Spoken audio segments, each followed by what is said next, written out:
Приветствую вас, уважаемые зрители. Я Влад Давыдов и корреспонденты Якутии-24. Подведем итоги дня. Смотрите сегодня. Не пройти, не проехать. Жители Якутска жалуются на дорожный коллапс, который возникает в столице из-за ремонта дорог. Когда это все закончится? Родной триколор. Сегодня, 22 августа, отмечается День государственного флага Российской Федерации. Повсеместно прошел ряд мероприятий. Внимание, мошенники! В Якутии участились случаи телефонного мошенничества. За год есть уже 400 случаев. Как от этого себя уберечь? Случаи в Ленске. Бойцовские собаки, оставшиеся без надзора, напали на ребенка. Его спас проезжавший мимо человек. Архитектурная новинка. В центре Якутска открыли сухой фонтан.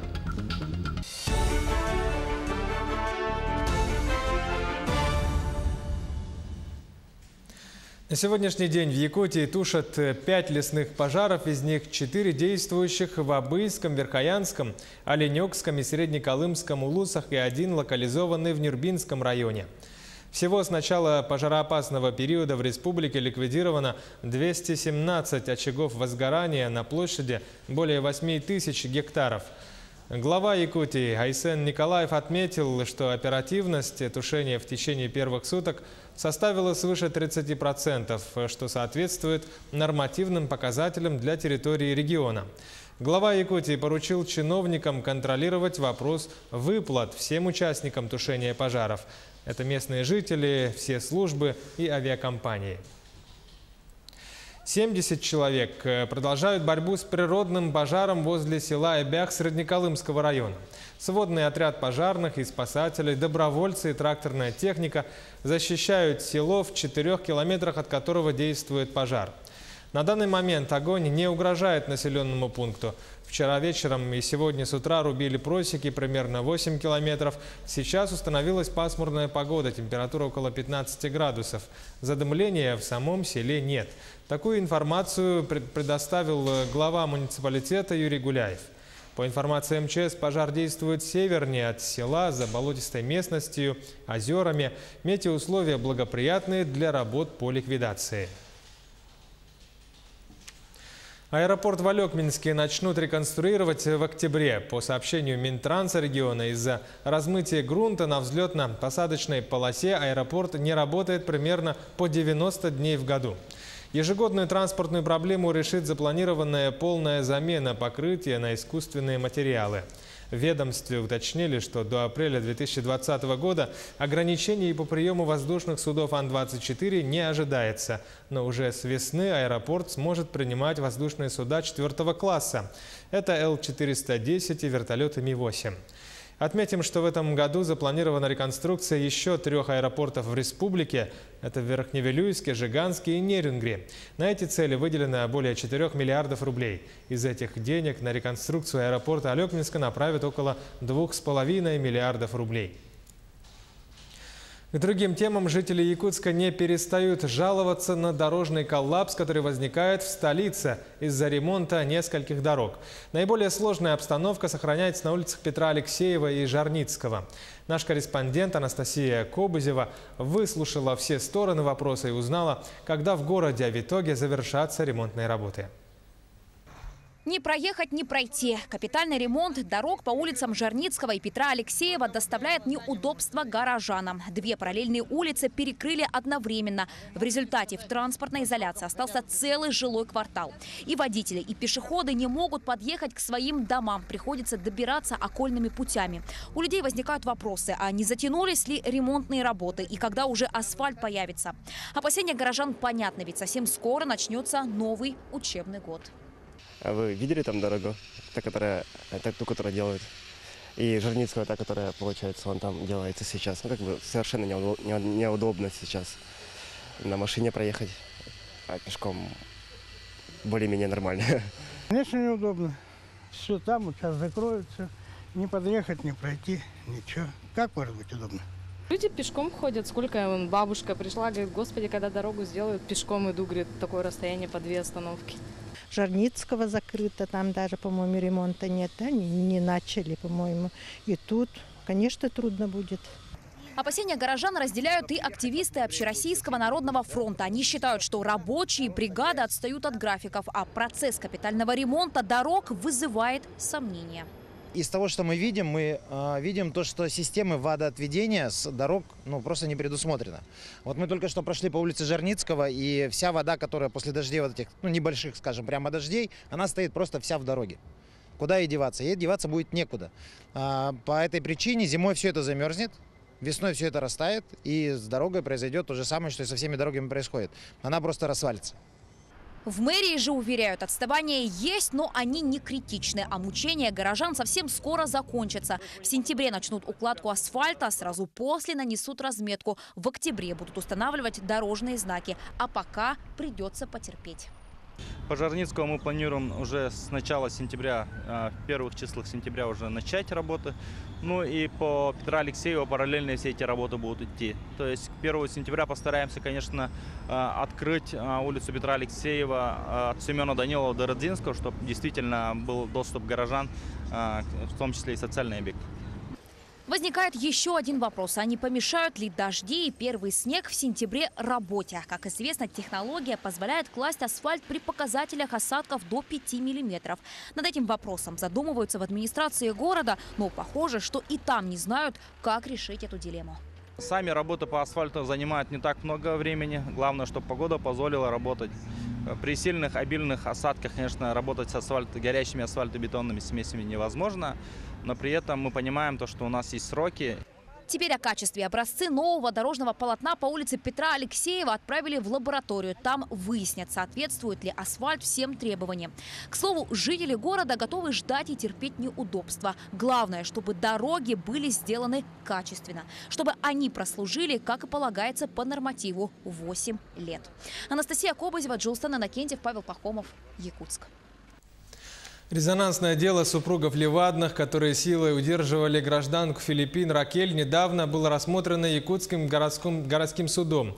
И общественники, и потерпевшая сторона сочли этот приговор слишком мягким. Напомним, что гособвинение требовало для Александра Левадного, который на момент совершения преступления занимал пост замначальника отдела по экономической безопасности полиции Якутска, 14 лет лишения свободы с отбыванием срока в колонии строгого режима. А для супруги Кристины Левадной, которая была индивидуальным предпринимателем и занималась оказанием населению клининговых услуг, почти 9 лет лишения свободы. Им, помимо причинения вреда здоровью и удерживанию против воли, инкриминировали и организацию незаконной миграции. Но несмотря на все это, суд приговорил их лишь к условным срокам 5 и 4 годам соответственно. Вердиктом суда, который дал очень мягкий приговор, хотя гособвинитель, учев все детали, всю тяжесть преступления, гособвинитель попросил у судьи 14 лет реального срока для Левадного и 9 лет для Левадной Кристины. И я считаю, что условный срок – это очень мягко. В Якутии участились случаи телефонного мошенничества. По данным, зарегистрировано уже 400 случаев дистанционного мошенничества только за первые полугодие текущего года. Чаще злоумышленники звонят с телефонов коммерческих банков и, представляясь их сотрудниками, похищают деньги у доверчивых граждан. Как уберечь свои накопления и распознать этих мошенников? Сюжет с Аргаланой Федоровой. Какой номер карты и пароль? Какие 3 цифры написаны на обороте? Когда заканчивается срок ее действия? Это излюбленные вопросы телефонных мошенников. Казалось бы, и схема их проста, и давно всем известна. Однако люди, особенно пожилые, все равно умудряются попасть на уловки мошенников. Звонят откуда-то. Как бы агент банка, работник банка или пенсионной службы. Не раз было, да, позвонили, просили, случайно вам закинули соточку, перекиньте обратно. Я сказала, извините, с оператором работаете, я ничего перекидывать не буду. Мы решили выяснить, где злоумышленники берут номера телефонов клиентов банка. Мошенники берут номера телефонов из таких доступных источников, например, как популярны сейчас социальные сети, да, где люди самостоятельно размещают не только свои фамилии, имя, отчество, но и другие персональные данные. А иногда даже размещают сведения о каких-то платежных инструментах. Злоумышленники легко втираются в доверие, используя психологические приемы, так называемые методы социальной инженерии. При помощи возможностей IP-телефонии могут скрывать свой телефонный номер, меняя его на контактные данные реальных коммерческих банков. Имея доступ к базам данных продавцов и распространителей лекарственных средств и других товаров, злоумышленники звонят людям, совершавшим такие покупки, под видом сотрудников кредитной организации, включая Банка России. Все сообщения, которые поступают от имени Банка России, идут с номера 3434. Сообщение от Банка России может поступить только тем лицам, которые ранее обращались в интернет-приемную мегарегулятора с жалобой или вопросом. Если звонок поступил якобы из банка, клиенту сообщают, что по ошибке списали деньги с его счета или наоборот зачислили на счет. Просят перезвонить, сообщить код, который отправили СМС-сообщением. Если человек на том конце провода начал требовать ваши персональные данные, секретные коды и пароли, то следует сразу прервать разговор. Правильнее всего набрать вручную номер банка и уточнить, не звонил ли вам представитель кредитной организации. Саргалана Федорова, Григорий Хлопков, Якутск. Сейчас короткая пауза. Вернемся через 30 секунд. Смотрите далее во второй части программы. Родной триколор. Сегодня, 22 августа, отмечается День государственного флага России. Повсеместно прошел ряд мероприятий. Случай в Ленске. Бойцовские собаки, оставшиеся без надзора, напали на ребенка. Его спас проезжавший мимо человек. Подробности этого инцидента. Архитектурная новинка. В центре Якутска открыли так называемый сухой фонтан. Якутия-24 в прямом эфире. Это продолжение программы «Итоги дня». Сегодня, 22 августа, отмечается День государственного флага Российской Федерации. В каждом городе и муниципальном образовании одновременно в 10 часов утра были подняты флаги. В Якутске торжественная церемония состоялась на самой высокой точке города – сопке Чачурмуран. Напомню, не существует официального толкования цветов государственного флага России, но по общепринятой версии цвета триколора символизируют белый цвет – благородство и откровенность, синий – верность и честность, красный цвет – мужество, смелость и любовь. Здесь, на площади Ленина, собралась молодежь для того, чтобы флешмобом и для того, чтобы отпраздновать вот этот символ и еще раз подчеркнуть значение символа флага в нашей жизни, бережное отношение к нему, почтительное, но одновременно знание традиций российской государственности и понимание значения символов государства для консолидации общества и всей страны. В центре Якутска на территории сквера Тружеников тыла появился новый фонтан. Прежде там был классический фонтан с открытой чашей, наполненной водой. Теперь на его месте появился так называемый сухой фонтан, по которому можно даже ходить. В нем предусмотрено несколько режимов работы и подсветка. Это необычное сооружение, которое находится под плоской площадкой. Струи воды бьют из-под земли, поднимаясь на высоту и подсвечиваются разными цветами, будто танцуют под музыку. Значит, проект этот начался еще в 2017 году. Соглашение о том, что вот сквер Тружеников и с фонтаном будет спонсировать Якутский водоканал. И вот в этом году мы завершаем. Значит, в прошлом году мы запускали сквер. Ну и там фонтан был временный. Весной этого года мы получили запроектированный в Москве фонтан. Ну вот и сегодня запускаем. С чем я и всех поздравляю. По словам специалистов, данная технология общемировая. Во многих известных европейских городах давно и широко применяется именно такой метод. В республике его применили в первый раз. И, как заявляют местные власти, не в последний. Так, в рамках реализации программы формирования комфортной городской среды на одном из 7 объектов строят проект сухого фонтана в центральной площади поселка Жатай. К концу текущего года завершатся работы объекта, фонтан там будет больше. Кроме того, архитекторы проведут социальный опрос для дальнейшего развития сухого фонтана на центральной площади города Якутска. Якутия недаром славится именно как республика, в которой самое молодое население. Чем привлечь сегодня молодежь в общественные пространства? Что должно быть знаковое для того, чтобы люди не хотели уезжать из наших городов, из сел? Именно современностью, новыми какими-то подходами. И вот такие вот форматы современные, которые наши архитекторы сегодня реализовывают в своих проектах, это как раз те форматы, которые позволяют, придать абсолютно новую, как сказать, жизнь в те уже привычные места. Вспомните, какой был этот сквер до того, как этот проект был реализован. А в центральном сквере Алдана возобновили работы по программе благоустройства «Комфортная городская среда». До этого почти целый месяц работы были остановлены. Это было связано с несогласованными действиями гензаказчика и подрядчика. В чем было дело, разбирался Руслан Павлов. Ровно месяц назад в центральном сквере города Алдана полным ходом шли работы по демонтажу инфраструктуры. Подрядчикам помогали школьники, которых привлекли городские власти для ускорения работ. Это были крайние видеокадры, когда работа кипела. Затем она остановилась. Начались разбирательства между заказчиком и подрядчиком. Рабочие появились на объекте лишь тогда, когда для контрольной проверки прибыли представители заказчика, Управления архитектуры и градостроительства при главе республики. Ознакомились и поняли, да, что надо менять, что надо, как надо все дальше двигаться, что люди, конечно, нужны люди, чтобы быстрее все это закончить.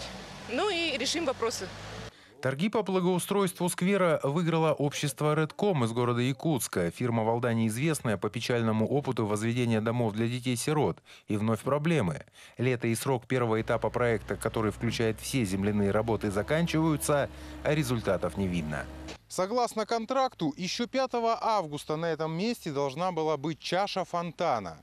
Но сегодня на дворе 21 августа, и мы здесь видим лишь дырку в земле. Представители заказчика ссылаются на 44-й федеральный закон, мол, кто выиграл торги, тот и выполняет государственный контракт. Другой вопрос, как выполняет, достойно или спустя рукава, и насколько заказчик контролирует выполнение контракта. 44-й закон у нас един, так что мы должны придерживаться 44-го закона. У нас все идет по плану, так что контракт будем дальше до 1 октября закончим данный объект. Я не вижу, что идет по плану. В любой работе у нас есть нюансы. Мы будем, конечно, все это улаживать. Представители Управления архитектуры и градостроительства республики уверены, что темпы работ удастся ускорить, а отставание сократить на минимальный срок. Наверное, это возможно. Но тогда уже завтра на строительной площадке должно появиться в 10 раз больше рабочей силы, чтобы минимизировать потерянное время и ущерб. Руслан Павлов, Александр Лукин, Алдан. Бойцовские собаки, оставшиеся без надзора, напали на ребенка в Ленске. Благо, мимо проезжал неравнодушный житель и, увидев происходящее, смог помочь мальчику. В итоге ребенок отделался ушибами, несколькими укусами, а полиция, несмотря на заявление родителя, отказалась расследовать случай. Правоохранители не нашли состава преступления. В ситуации разбирался Роман Токмаков. Это Раджа, стаффордширский терьер. Он игривый, что очень важно, дисциплинированный. Добрый друг семьи. Однако такими бойцовские породы собак могут быть только при хорошем воспитании и жестком контроле. Если стаффорд регулярно остается один, он превращается в хищника, потенциально опасного для окружающих. Собак этой породы нельзя заводить людям, которые не смогут уделить им должного внимания и не будут заниматься дрессурой. В стаффорде удивительным образом сочетаются ласка, сила, непримиримость, упорство и чувствительность. Но если собаку не воспитывать, в ее характере начинают преобладать агрессивные качества. Без надзора она может стать собакой-убийцей.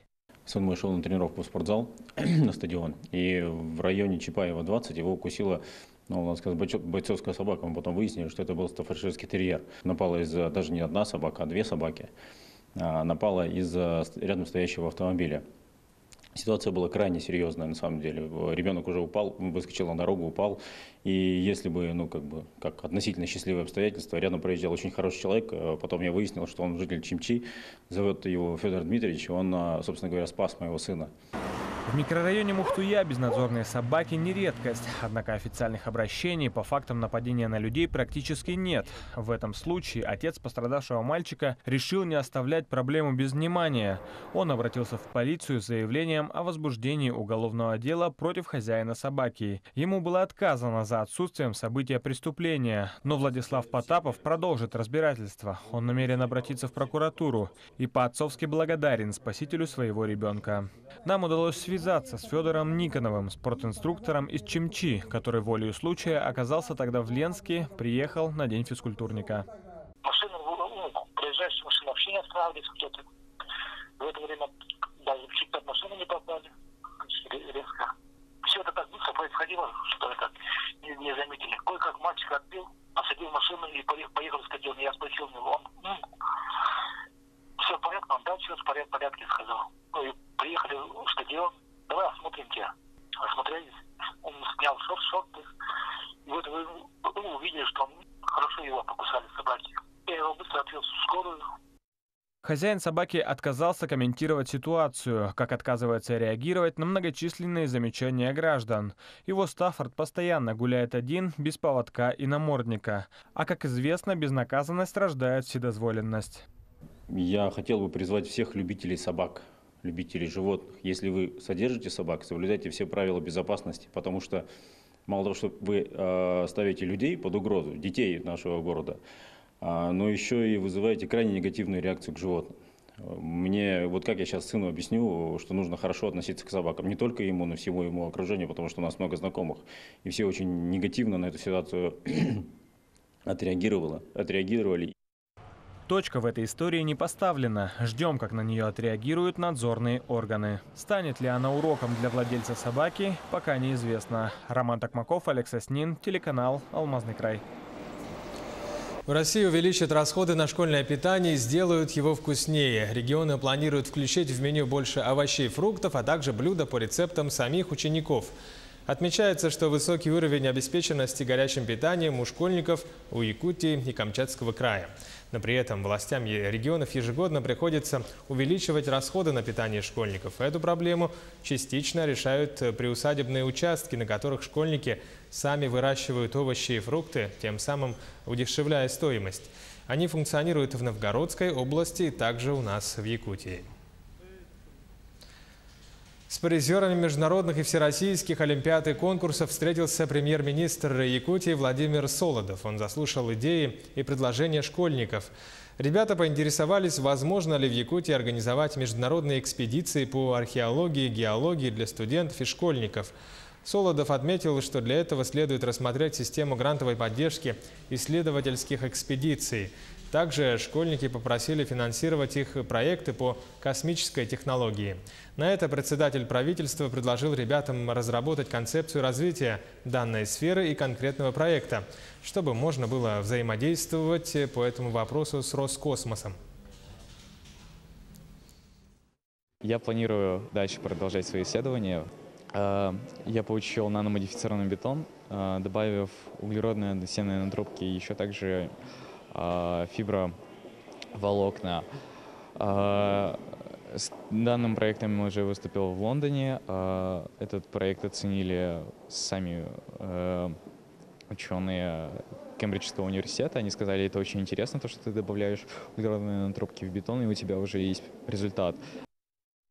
Уже ставший традиционным молодежный образовательный форум «Синергия Севера» открылась в Намском районе.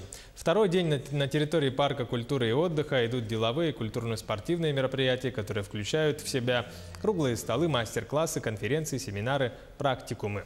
В район съехались не только ребята с республики, но и из других уголков России, всего 181 человек.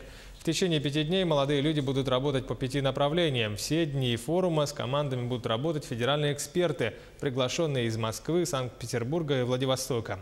Для участников в первый день провели психологические тесты, ознакомительные семинары, оценили примерный уровень знаний. Также состоялись встречи с представителями органов власти, местного самоуправления и бизнеса. С друзьями, поступающими, сделали проект «Большие проблемы малой авиации в Якутии». Приехали решать этот вопрос. Ну, Якутии впечатление у меня сложилось хорошее. Я думал, будет все намного хуже. В целом хорошо. Пока еще я здесь пожил немного, но впечатление нормальное. Единственное, что становится уже намного прохладнее мне, так как южанину. Вот. Ну, форум хороший. Кормит, самое главное. Пока что еще пообщаться с другими направлениями не удалось, только с теми, кто тоже инженер. Но в целом мы поговорили друг с другом, у кого тут какие проекты. Мне понравилось, есть действительно нужные идеи. Будем бороться за первое место. Сборная Якутии по мини-футболу проходит сборы в Подмосковье в Центре спортивной подготовки «Полет». Новый состав мини-футбольного клуба «Заря» возвращается в высшую лигу в сильнейшем дивизионе «Запад». Подготовка к чемпионату России проходит в ускоренном режиме с 2 тренировками в день. Уже в сентябре якутская команда проведет контрольный матч